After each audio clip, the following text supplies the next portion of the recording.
Welcome, traveler. Please have a seat.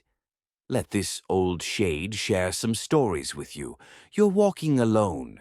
It's late. The street is empty. And then you see him. Not moving.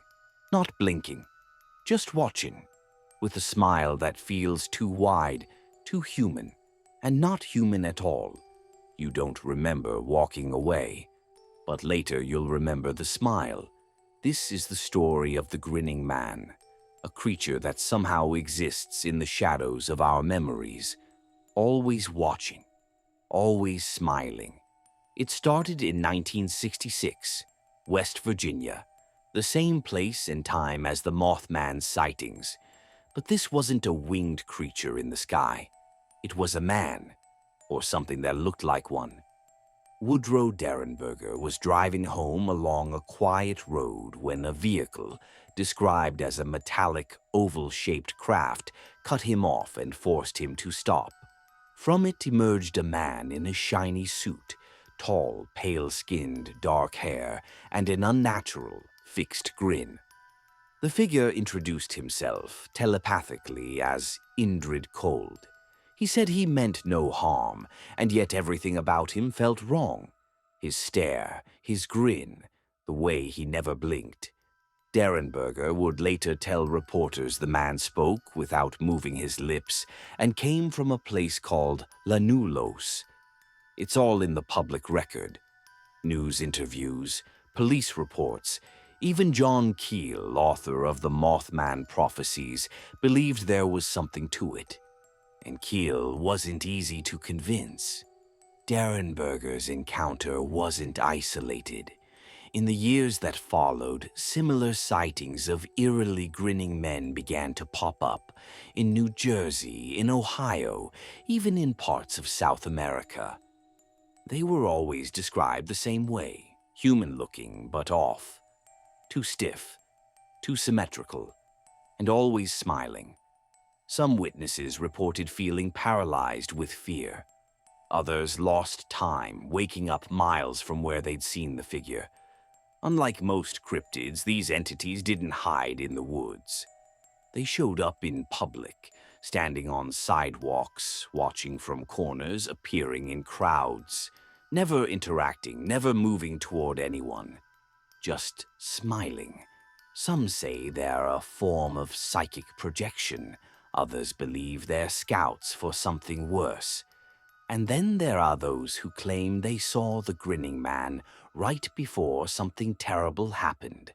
A death, a disappearance, or an unexplained event.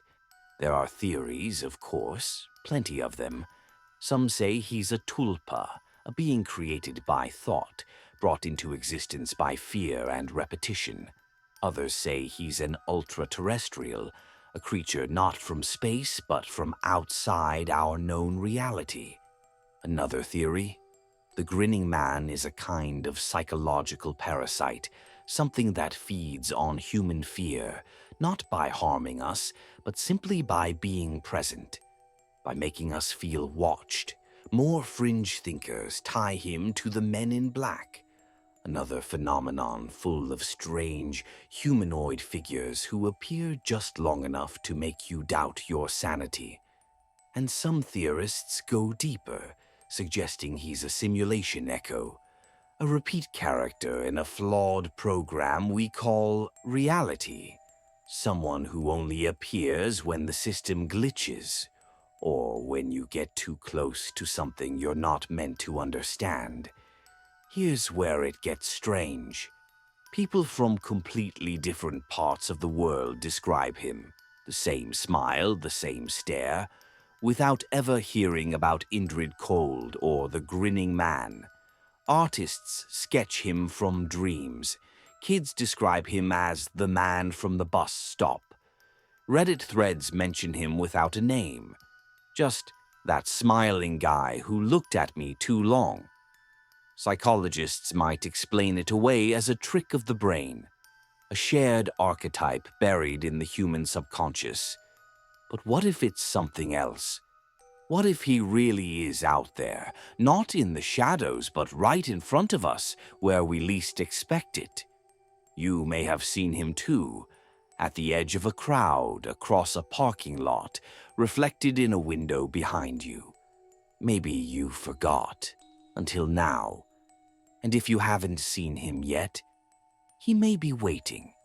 Have you ever seen someone who smiled and it didn't feel right? Leave your story in the comments. Let's find out how many of us have seen the same face. And if this is your kind of story, subscribe. There are more shadows to explore. Just don't look too long. Something might smile back.